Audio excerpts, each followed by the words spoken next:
ഈശോ മിശിഹായ്ക്ക് സ്തുതിയായിരിക്കട്ടെ. ഞാൻ മാണിപ്പറമ്പിലച്ചൻ.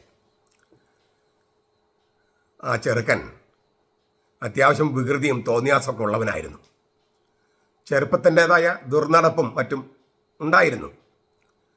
കോളേജ് പിള്ളേരുടെ പ്രായമല്ലേ, ആ സമയത്ത് പലർക്കും ഉണ്ടാകുന്ന അനുഭവം. പക്ഷെ പിന്നീട് അത് അയാളെ വല്ലാതെ അലട്ടാൻ തുടങ്ങി, മനസ്സിന് ഭാരമായി തുടങ്ങി. കുറ്റബോധം താങ്ങാനാവാതെ വന്നപ്പോൾ രക്തസാക്ഷികളുടെ കബറിടങ്ങളിലും ഭൂഗർഭാലയങ്ങളിലുള്ള അപ്പസ്തോലന്മാരുടെ കുഴിമാടങ്ങളിലും ചെന്നിരിക്കുക പതിവായി. പ്രായശ്ചിത്തങ്ങൾ ചെയ്യാനും തപസ്സനുഷ്ഠിക്കാനും തുടങ്ങി. വെർജിലിൻ്റെ ഒരു കവിതാശകലം അവിടെ ഇരുന്ന് പാടുക പതിവായി. വട്ടക്കണ്ണുള്ള ഭീഭത്സത എന്നെ ആലിംഗനം ചെയ്തു, ശ്മശാന മൂകത ആത്മാവിൽ വീശിയത് ഉഗ്രഭീതിയല്ലോ. ഇതാണ് വെർജിലിൻ്റെ കവിത. അതെല്ലാം ഈ അപ്പസ്തലന്മാരുടെ കുഴിമാടങ്ങളിലിരുന്ന് പാടുക. ഇങ്ങനെയുള്ള ഈ യുവാവാണ് പിന്നീട് കത്തോലിക്ക സഭയിൽ വൈദികൻ, ദൈവശാസ്ത്രജ്ഞൻ, വേദപാരംഗതൻ, ചരിത്രകാരൻ, ബൈബിളിൻ്റെ ലത്തീൻ വിവർത്തനമായ വുൾഗാത്ത തയ്യാറാക്കിയവൻ തുടങ്ങിയ നിലകളിലേക്ക് വളർന്ന വിശുദ്ധ ജെറോം.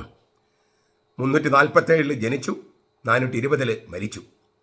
എവ്സേബിയൂസ് സൊഫ്രോണിയൂസ് ഹിരോണിമസ് എന്നാണ് അദ്ദേഹത്തിൻ്റെ പേര് ലത്തീനിൽ.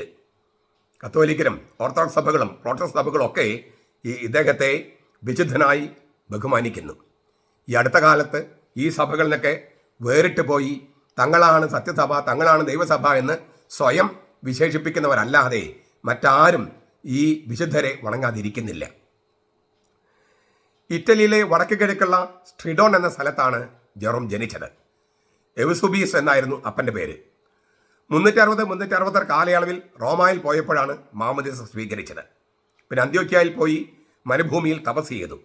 അക്കാലത്ത് ഹീബ്രു പഠിച്ചു. റോമായിൽ വെച്ച് ലത്തീനും ഗ്രീക്കും മുൻപേ പഠിച്ചിരുന്നു. അക്കാലത്ത് ഒരു ഹെബ്രായ സുവിശേഷം ജെറോം പകർത്തി എഴുതി. അതാണ് ഇപ്പോൾ അറിയപ്പെടുന്ന ഹെബ്രായരുടെ സുവിശേഷം, the gospel of the Hebrews.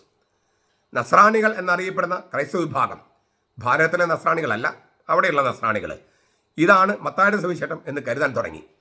Jerome അത് പിന്നെ ഗ്രീക്കിലേക്ക് തർജ്ജമ ചെയ്തു. തനിയെ ഇരുന്ന് ജോലി ചെയ്യുമ്പോൾ, അതും ഗ്രന്ഥരചനയിൽ മുഴുകുമ്പോൾ പ്രലോഭനങ്ങൾ വളരെയധികമായിരുന്നു.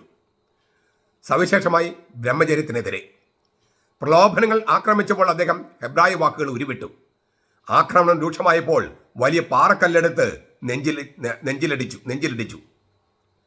നമുക്കറിയാം, ഫ്രാൻസിസ് അസീസി പ്രലോഭനങ്ങളുണ്ടായപ്പോൾ റോസാ ചെടികളുടെ കൂട്ടത്തിലേക്ക് എടുത്തു ചാടി. വേറൊരു മഹാൻ ഒരിജൻ തൻ്റെ ലൈംഗിക അവയവം മുറിച്ചു കളഞ്ഞു എന്നാണ് ഒരു ശ്രുതി. അത് സത്യമാണെന്ന് വെളിപ്പെടുത്തിയിട്ടില്ല, തീർച്ചയാക്കിയിട്ടില്ല. അതിനെക്കുറിച്ച് തർക്കമുള്ളത് കൊണ്ടാണ് അദ്ദേഹത്തെ വിശുദ്ധനായി ഇതുവരെയും പ്രഖ്യാപിക്കാത്തത്. വലിയ ബൈബിൾ പണ്ഡിതനും വേദപാരംഗതനും ഒക്കെയാണ്. പക്ഷെ വിശുദ്ധനായി പ്രഖ്യാപിക്കാത്തതിന് കാരണം അദ്ദേഹം മുറിച്ചു കളഞ്ഞോ ഇല്ലയോ എന്ന കാര്യത്തിൽ ഒരു തീർപ്പ് കൽപ്പിക്കാൻ നമുക്ക് പറ്റാത്തത് കൊണ്ടാണ്. ജെറോം മണിക്കൂറുകളോളം പ്രാർത്ഥനയിൽ ചെലവഴിച്ചു. അദ്ദേഹം അന്ത്യോക്യയിൽ തിരിച്ചു വന്നപ്പോഴാണ് 378 അദ്ദേഹത്തെ മെത്രാനായി വാഴിച്ചത്. എന്നിട്ടും അദ്ദേഹം നേരെ പോയത് കോൺസ്റ്റാന്റിനോപ്പിളിലേക്കാണ്. ഗ്രെഗറി നസിയാൻസിന്റെ കീഴിൽ ബൈബിൾ പഠിക്കുകയായിരുന്നു ലക്ഷ്യം. 2 വർഷം അവിടെ ചെലവഴിച്ചു. പിന്നെ റോമായിൽ തിരിച്ചെത്തി ഡമാസസ് 1 മാർപ്പാപ്പയുടെ സെക്രട്ടറിയായി ജോലി ചെയ്തു. പൗള എന്ന പേരുള്ള വിധവയുമായി അരുതാത്ത ബന്ധമുണ്ടെന്ന് ആരോപിച്ചപ്പോൾ റോമായിലെ പദവി രാജിവെക്കാൻ നിർബന്ധനായി. വൈദികരുടെയും സന്യാസികളുടെയും ഭൗതിക ജീവിതശൈലി വിമർശനത്തിന്റെ പേരിൽ അവർ ഒരുക്കിയ കെണിയായിരുന്നു ഈ ദുരാരോപണം. ഇപ്പോഴും ഇത്തരം തറവേലകളല്ലേ ഈ വിമതര് ചെയ്യുന്നത്? തറവേല, അതായത് അവർക്കെതിരെ എന്തെങ്കിലും നടപടി എടുത്താൽ അവർക്കെതിരെ ഒരു പെണ്ണ് കേസ് കുത്തിപ്പൊക്കി കൊണ്ടുവരിക. പിന്നെ അങ്ങനത്തെ ഒരു ആരോപണത്തിൽ നിന്ന് രക്ഷപ്പെടാൻ എന്തുമാത്രം പാടാണ്, എത്ര വർഷങ്ങളെടുക്കും. ഇത് വിശുദ്ധ ജെറോമിനെതിരെ ചെയ്തതാണ് അക്കാലത്ത് ചില വൈദികരും സന്യാസികളും ചേർന്ന്. ഇന്നും അത് തുടരുന്നു. അപ്പോൾ ഇതൊന്നും ആദ്യത്തെ ഒരു അനുഭവമല്ല എന്നാണ് ഞാൻ ഈ പറയുന്നതിനർത്ഥം. ക്രിസ്തുവർഷം 385 റോമായിൽ നിന്നും ജെറോം അന്ത്യോക്യയിൽ പോയി. അവിടെ നിന്ന് ജെറൂസലേമിലും ബെത്ലഹേമിലും ഈജിപ്തിലും പോയി. 388 മുതൽ ബെത്ലഹേമിലെ ഗുഹയിൽ താമസിച്ചു. യേശു ജനിച്ച അതേ സ്ഥലത്ത്, മറിയം താമസിച്ച അതേ ഗുഹയിൽ. പൗള എന്ന പേരുള്ള സ്ത്രീയും യുസ്തോക്കിയും എന്ന പേരുള്ള വൈദികനും ഉൾപ്പെടെ മറ്റു ചില ശിഷ്യന്മാരും കൂടെ ഉണ്ടായിരുന്നു.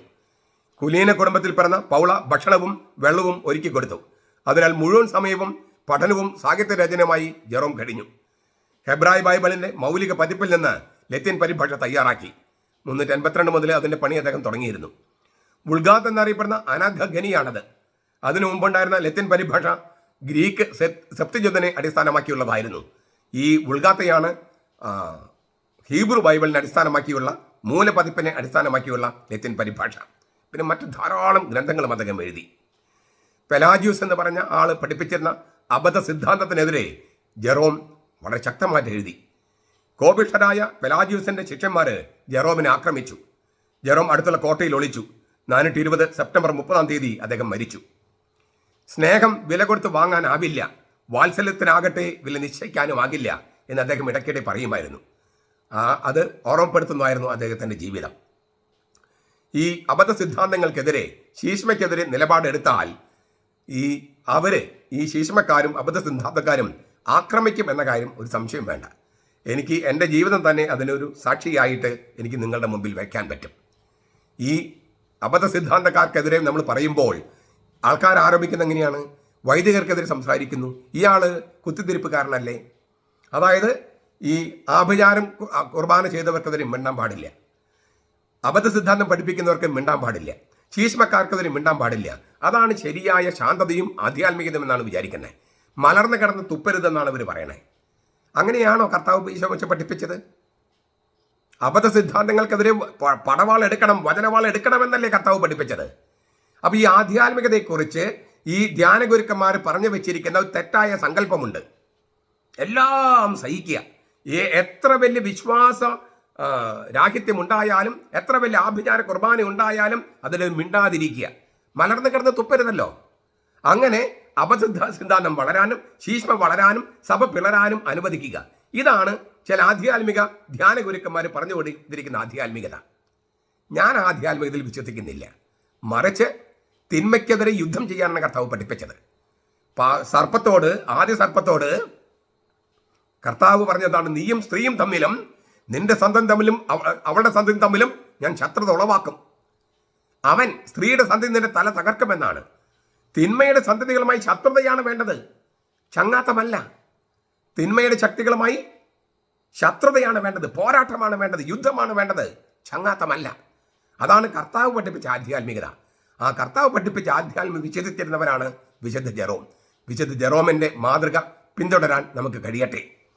നമ്മുടെ കർത്താവ് ഈശോ മിശിഹായുടെ കൃപയും പിതാവായ ദൈവത്തിന്റെ സ്നേഹവും പരിശുദ്ധാത്മാവിന്റെ സഹവാസവും നാം എല്ലാവരോടും കൂടി ഉണ്ടായിരിക്കട്ടെ, ഇപ്പോഴും എപ്പോഴും എന്നേക്കും. ആമേൻ.